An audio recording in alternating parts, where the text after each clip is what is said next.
আমি প্রত্যেকটি মুহূর্ত চিন্তা করি ওই সব মানুষদের কথা যারা 5ই আগস্টের আগে পালিয়েছিল। আমার মতো মানুষও নিজ এলাকায় ঢুকতে পারি নাই এই 15 বছরের দুঃশাসনের কারণে। আজ আমরা এমন কথাবার্তা বলি যে কথাবার্তা সে সময় বলতে পারি নাই। এখন কিছু কিছু মানুষ এত ক্ষমতাধর হয়ে গেছে যাদের সামনে কোনো কথা বলা যায় না। বিগত 15 বছরের শাসনের কথা কিছু কিছু মানুষ দেখার সাথেই মনে পড়ে যায়। কিছু কিছু মানুষের আচার ব্যবহার দেখলে বোঝা যায় যে এই মানুষটি সরাসরি শেখ হাসিনার নিয়োগকৃত সদস্য। আবার কিছু কিছু মানুষের ব্যবহার দেখলে বোঝা যায় যে এই মানুষটি সরাসরি ভারতের এজেন্ট হিসেবে কাজ করছে। আমি বিশ্বাস করি এটা আমার জন্মভূমি, আমার বাংলাদেশ। আমাদের রক্তে কেনা এই বাংলাদেশ, রক্ত দিয়ে স্বাধীন করা আমার এই বাংলাদেশ কেউ নষ্ট করতে পারবে না।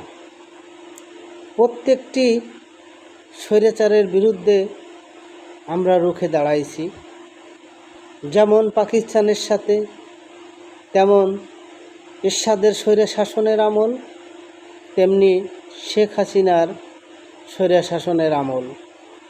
এগুলো আমলের কথা যদি চিন্তা করে তাহলে আমরা আর ফ্যাসিস্ট হইতে পারি না। আমরা তখন ওই মানুষদের কথাই বলবো যারা কষ্টে আছে, যারা এই দেশের জন্য জীবন দিয়েছে। তাই আমি চিন্তা করে সবাইকে বলি যে আমরা সবাই এই দেশ গড়ার জন্য যাতে কাজ করি।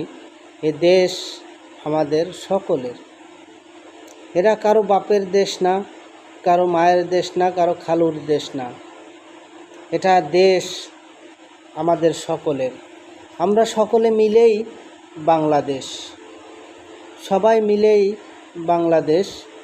আমরা বাংলাদেশের প্রত্যেকটি ইঞ্চি মাটি রক্ষা করব আমাদের জীবনের বিনিময়ে। আমরা কোনো ভারতের দালাল এদেশে রাখব না। এদেশে কোনো ভারতের দালাল থাকতে পারে না। প্রত্যেকটি ভারতের দালালদেরকে ধরা হবে আর প্রত্যেকটি ভারতের দালালদের বিচার করা হবে।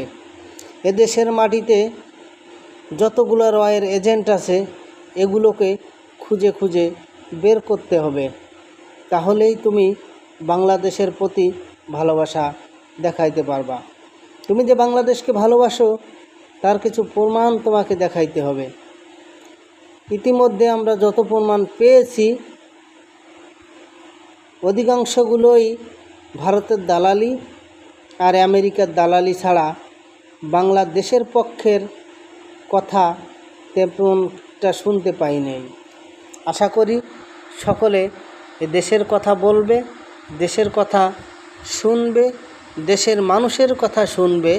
দেশের মানুষকে চ্যালেঞ্জ করে কখনো আগাই যাওয়া যাবে না। দেশের মানুষকে যদি প্রতিপক্ষ হিসাবে গ্রহণ করে